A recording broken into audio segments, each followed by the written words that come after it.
All right, my friends, welcome back. This time around, it is new brew day, and we are going to be doing something that is exactly how I started brewing. This is the 1 gallon kit that I got when I got it for Christmas. It was the first time I'd ever gotten a chance to brew. So I'm pretty excited to show you this. I haven't done one of these since that day. I'm pretty sure we're gonna make our way through it, but this is, in no uncertain terms, the absolute easiest way for you to get into brewing.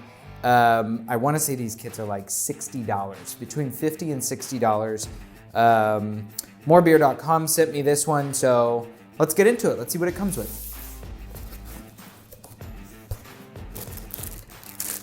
All right, so we have an auto siphon. I'll show you how that works.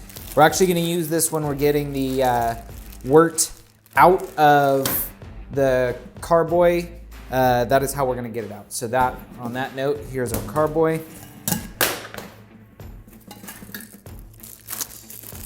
This is the airlock. That's going to nestle into the top right here. Let CO2 out and no bugs or oxygen in. Very important. This is a bottling cane. I will show you how that works as well. Here's the tubing for the auto siphon, not for that bottling cane apparently. Star sand. Okay, you've seen me use the squirt bottle. This is the exact same thing. Very cool that it comes with it. That is way more than you need for this kit. Capper. So you put this on top of the bottle, crimp the cap. Very important if you want to make bottles, which for this kind of kit, you kind of need to. This is our beer ingredient. It says refill, which means I assume that they sell just the 1 gallon kits. Actually, I know that they sell simple 1 gallon kits. This is gonna include our dry malt extract, specialty grains, and hops, and yeast. So all the ingredients that we need to make beer, except for the water itself. And then last but not least, the instruction sheet. So we're gonna walk through these instructions step by step. There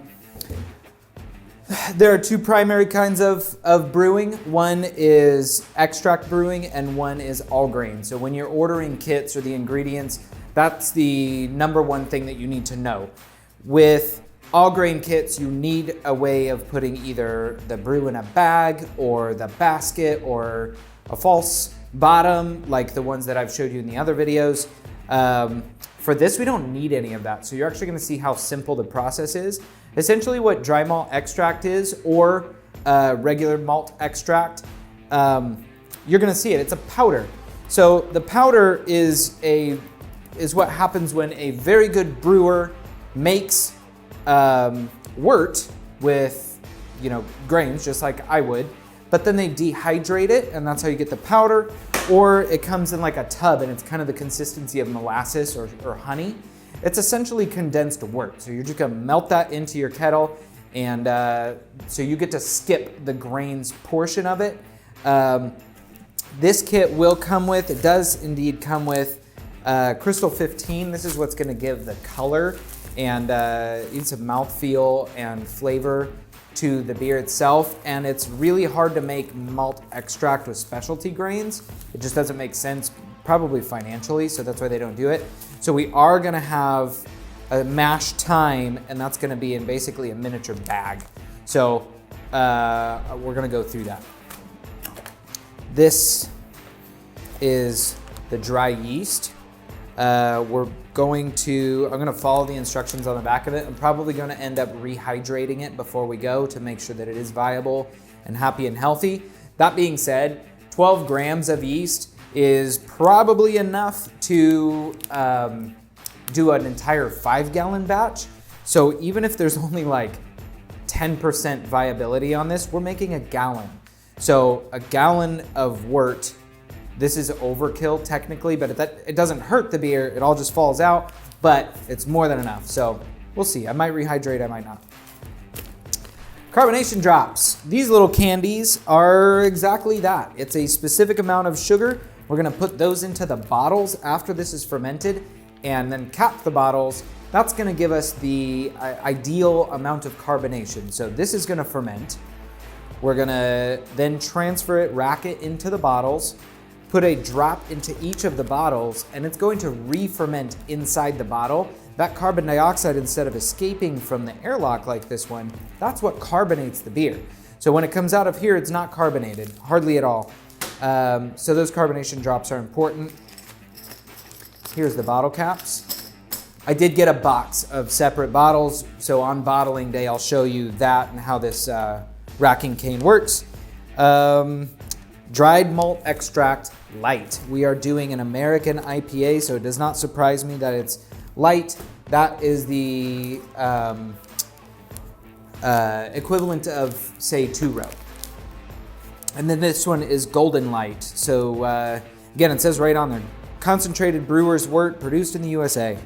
All right, let's get to it. I am bringing the water up to temperature. Let me make sure that I have the right amount. I was going off of memory. So let's just follow the instructions here. Fill your kettle with 1.5 gallons of clean, good tasting water. If you turn on the stove, turn on the stove. If you buy bottled water to drink, that's what you should use for brewing. Again, referencing back to the water video, the source of your water is up to you. Ultimately, you could put water in there from a green garden hose out of your backyard, but I don't think you would want to, because that green garden hose taste is gonna transfer directly into your final beer. This is, after all, 98%, 90-something% of the final product, so you don't wanna use gross water.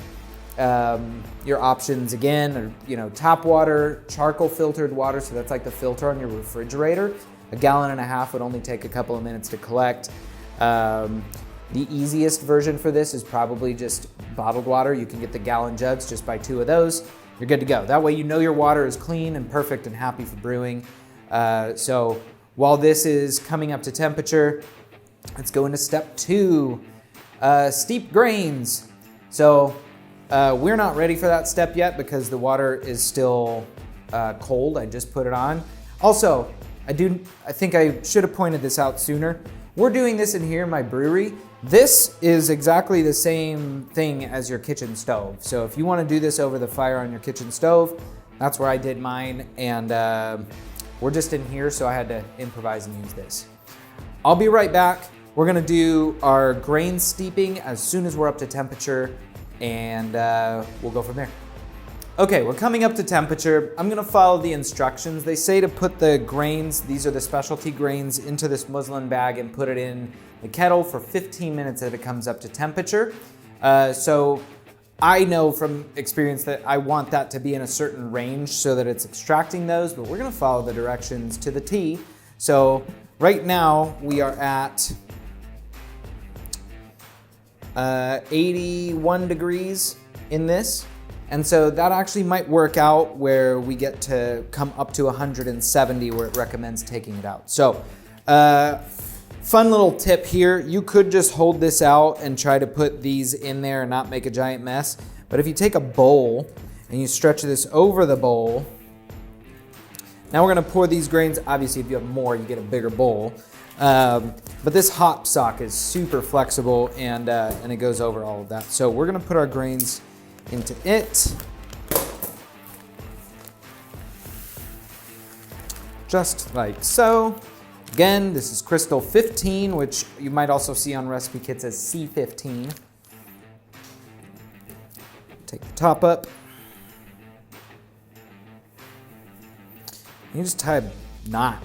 I don't keep them tight because you want that water to be able to flow through these grains pretty well.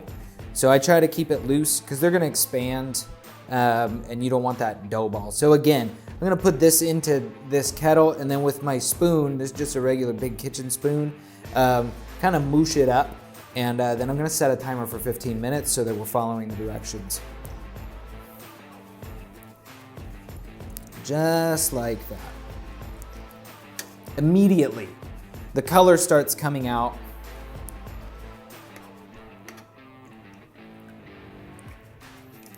And there you go. So we're gonna do that.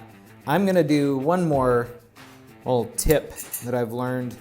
I'm just gonna loop this over the handle so that I don't have to reach into boiling or 170 degree water to pull that out. So every once in a while I'm gonna give this a little zhuzh just to make sure that the grains are gonna extract everything that they're supposed to. So we're at 89 degrees right now. I'll see you when we're at 170 or at 15 minutes. So I'm gonna set a timer now. Whichever comes first is what the instructions say. So stay tuned. All right, so here we go. It's been 15 minutes and I'm just about at 170. So following the instructions, we're gonna pull them out. A traditional mash would be for an entire hour, but because we have dried malt extract or DME, we don't need to do that whole hour. So the specialty grains have steeped in there. We're gonna pull them out. The instructions do say don't squeeze the bag. I have a secret to tell you. You can squeeze the bag. It's fine.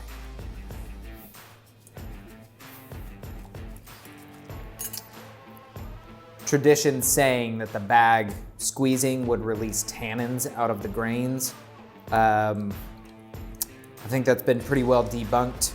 I'm just gonna give it a little squeeze, but it's always handy to have a bowl nearby for them to land in.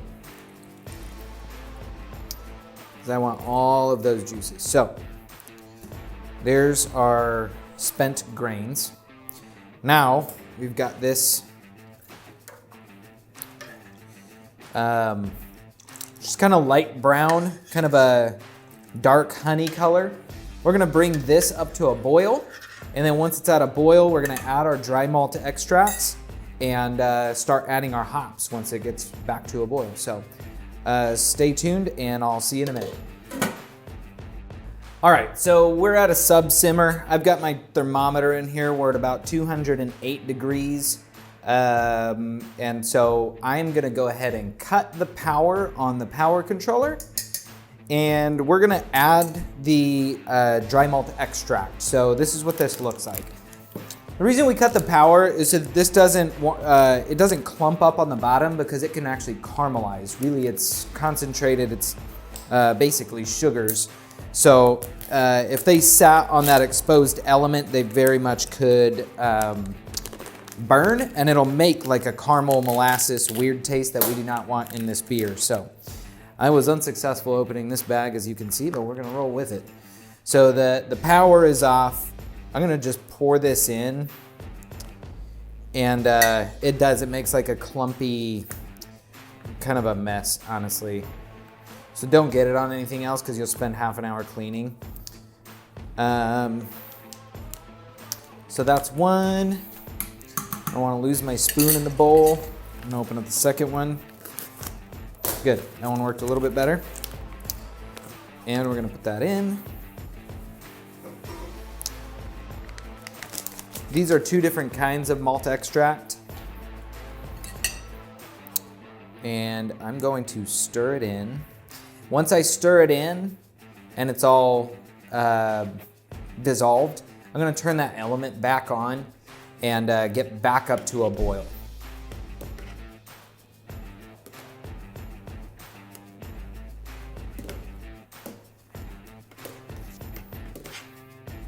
It's pretty thick still. So look, there's clumps building up in here. That's the exact thing that I wanna like break up. We definitely don't want that to be sitting on that bottom element.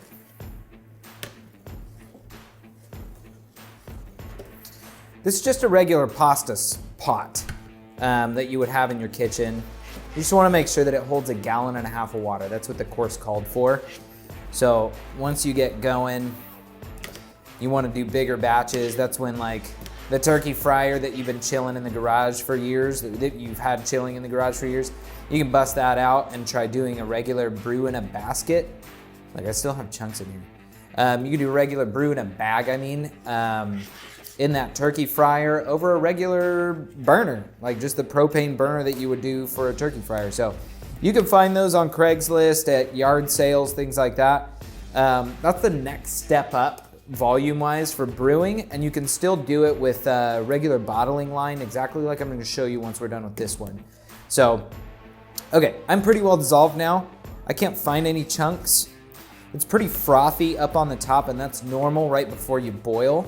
So as you're coming up to a boil, I want you to really pay attention to this level, because the tendency is for it to want to boil over, which means just that foam is just gonna get real thick and start to come out of the pot, and that's a bigger mess than you really wanna deal with, so really keep an eye on the temperature. When that starts to happen, you just kill the heat, or you just drop it down lower with the dial. So again, I'm using an electric burner. This would be on your stovetop in your kitchen. Just turn it down until you have like a good simmer, like for pasta, and that's more than enough. So as soon as I get back up to boil, we're gonna add our first hops, and in this case, it's gonna be a 1/4 ounce of Magnum. That first hop addition, again, is your bittering hops. So very little flavors coming off. So Magnum is a very common one because it imparts a lot of that bitterness that you need with a small amount of hops. So it's good. Yeah, I hope you dig it. I will see you in a minute once we are back up to boil. All right, so we are up to temperature and just started a baby boil. So it's called a sub simmer, where the water surface is just starting to ripple. So I know we're about to hit boil. I wanna pay attention to boilovers, which can frequently happen with this. So like I was saying, you gotta control the water temperature by changing the heat source. So if you're on a stovetop, you're turning down the flame. If you're on something like this, you just dial down the power.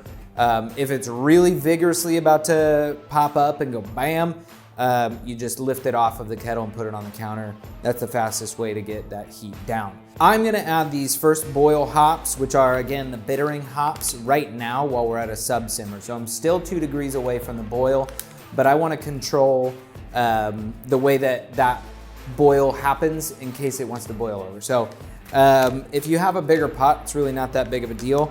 So first hops are going in now. We'll take temperature again, and then we set our timer for 50 minutes because this recipe's next hop addition is 10 minutes before the end of the boil. These are Magnum pellet hops. A 1/4 ounce. Never miss a chance. That's all it is, folks. So these are gonna go into that boil and live there for the full 60 minutes of the boil. There it is. No foaming over, no boiling. They instantly dissolve when you put them in. So they become like green mush. And we're there. We're about to hit a boil.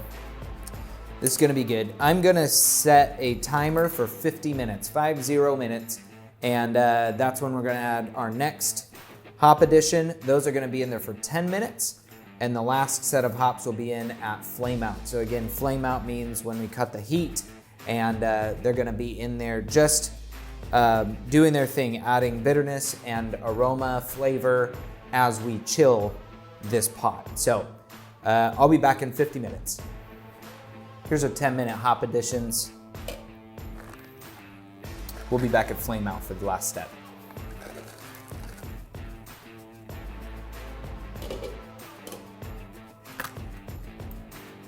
All right, so here we go. Our 1-hour timer is up. I'm going to add our flame out hops, which means I'm going to turn off the burner.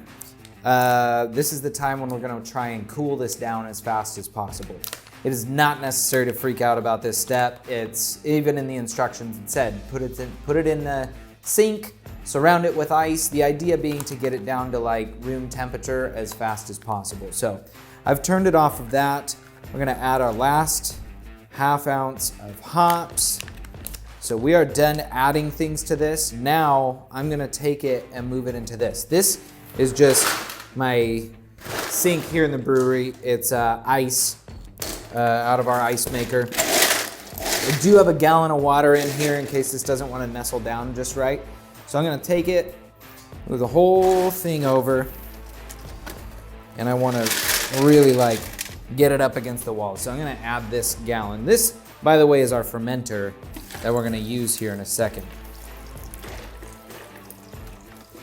Being careful to not pour it into the wort. This is gonna really let it like sink down into that ice as an ice bath. So one thing of note, this kit did not say to sanitize the fermenter. I think that's slightly crazy. So I went ahead and hand washed everything, and so the lid and the fermenter. Once this is cooled down to room temperature, I'm gonna take it and I'm gonna pour it into this jug, and that's it. So for that, I've got my Star San. So this is a spray sanitizer. That's what came with the kit. This is 4 ounces. To put it in perspective, 1 ounce of this turns 5 gallons of water into sanitizer. This is food grade, no rinse sanitizer. I have that mix in here, so I use like a dash instead of a whole ounce. And that's what this is, and I use it for absolutely everything on the cold side of brewing. So I'm gonna do the exact same thing with this. And then I'm gonna take some and pour it out into our airlock, and I'll show you what that looks like. So essentially what an airlock is, this is gonna have water up to here. There's a line, that's this fill line. We're gonna bring that up to there. There's a cap on the inside that sits on a channel. So the air coming up is gonna push this cap up and then seep out of the sides. This little cap has holes in it. The idea is that you don't want oxygen or bugs to get into your beer, bugs as in bacteria or actual literal bugs. So that goes into the bung on the top of the lid. That screws on tight so that after the fermentation starts, CO2 can come out, nothing else can go in. Oxygen right now is perfectly fine. We're not gonna worry about that. So right now I am going to sanitize my temperature probe. I'm gonna clean it off first. And once it is clean, I'm gonna sanitize it. Put that in water. So that I can keep track of this wort as it cools. So really just under 100 is fine. You could put it into the glass and go throw it into a refrigerator for a couple hours, but then you run the risk of A, cracking the glass if this is too hot while that's too cold. So I recommend at least getting it to like 100. But you absolutely can just put this whole thing into a refrigerator, get it down to room temperature, and then we're gonna ferment it like, I'm gonna put it in a bathtub in my spare bedroom because nobody ever goes in there. Our house right now, this time of year, is exactly 68 degrees, which is ideal fermentation temperature for the ale yeast that comes in this. On that note, earlier I mentioned that 12 grams of yeast is way too much for this batch. I read the rest of the directions and it said use half of the package. So that still seems like overkill, but it's gonna be perfectly fine. We don't need to rehydrate it, just sprinkle it right onto the top and go from here. Last note before the next shot, when I'm gonna show you just racking it into this fermenter, is the instructions recommend using the auto siphon.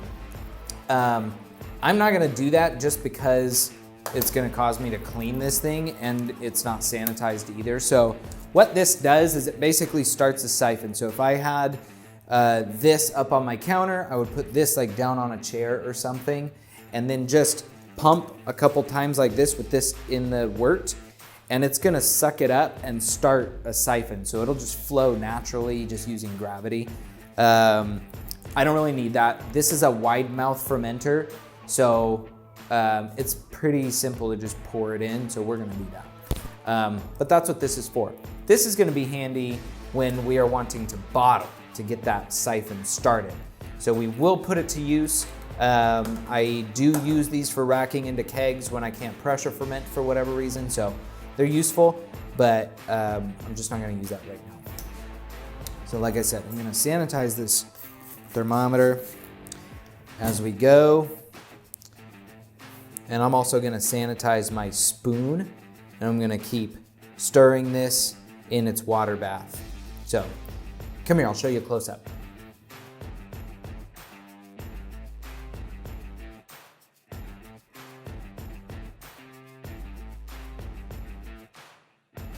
All right, folks, so here it is. I've gotten the wort down to just under 80 degrees, and I'm happy with that. We can pitch at that temperature. Like I said, it's gonna live on the counter in one of the spare bathrooms of my house. That means it's 68 degrees inside. This will reach ambient temperature. As I mentioned, I'm not thrilled with the idea of not sanitizing this. The instructions didn't say anything about that, but I'm gonna go ahead and do that anyway. So this is the same sanitizer that came in the kit.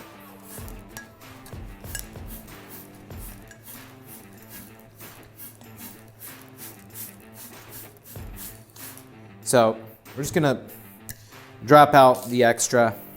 It's a brewery floor. You can do that in your sink if you want. And now let's see how much of a mess I make and see if I end up regretting not using the auto siphon for this transfer. I think I can tell from the pot that I have a little bit more than a gallon. So I'm just gonna transfer this until the neck, and then that's that. So it has been sitting in here for a couple of minutes. Most of those hops and chunks and things have gone to the bottom. So I'm gonna try my best to get the clearest wort out of this as possible. It's not the end of the world if chunkies get in here, because those are gonna sink to the bottom after fermentation is done. So here we go. This ice bath, by the way, was surprisingly efficient. It really only took about 15 minutes for us to get under 90, and then 5 more minutes of sitting there, and I just gave it a gentle stir and it dropped right to 80 pretty fast. So that ice is mostly melted in here, worked like a charm.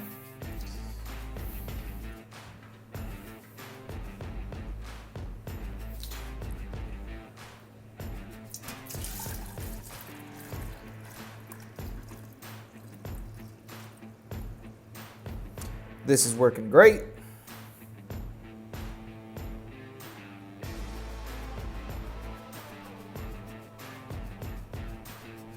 That is it. So there we go. Because we're under 80, I feel confident that I can put the yeast in too. So we're gonna go ahead and do that right now. Remember, I'm gonna sanitize everything. My hands are sanitized, but I'm gonna show you again. It's just as easy as spraying your hands. Make sure that everything that you're touching is clean. I'm gonna grab the yeast packet, sanitize this. And then again, per the directions, it says use half of the kit. So we're gonna do that. I'm sorry, half of the yeast pack.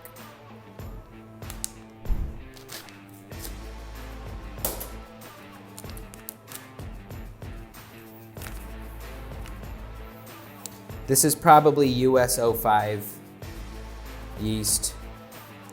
That's more than enough. And now we put the final step, which is our lid. Again, I'm gonna sanitize the inside of it. Make sure that bunghole is clean. Seal this up. Next, I'm going to fill this with sanitizer solution right out of my bottle to the fill line. Some folks use vodka. It's exactly the same purpose. I just don't like wasting an ounce of vodka.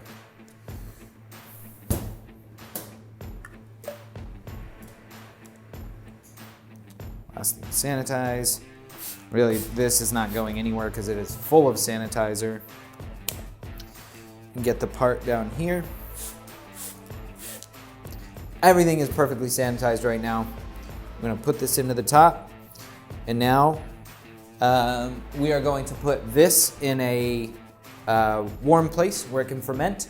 Ideally, you're keeping the temperature stable during its fermentation, as in it's better for this to live at 74 degrees the entire time, which is on the high end for this yeast, instead of it dropping from 50 at night to 68 during the day. That temperature fluctuation can make some kind of funky flavors come out of the yeast. My house stays pretty consistent. And then the only other note that I would give you is to not leave this in direct sunlight. I will just wrap it with a towel and just peek on it once a day to make sure that it's still fermenting happily, and to make sure that it hasn't foamed up and filled this, which can also happen. I filled it pretty full, so I do expect to be cleaning this airlock a couple of times. It's perfectly fine. You just take it out, rinse it all under the sink, re-sanitize, fill it, pop it back in, and there's nothing wrong with that. So I expect this to take 24 hours before I see signs of fermentation. I'll take some clips each day as it goes, and I hope you'll like what you see. It's pretty cool to watch. It's gonna look like it's alive, like there's activity going on inside.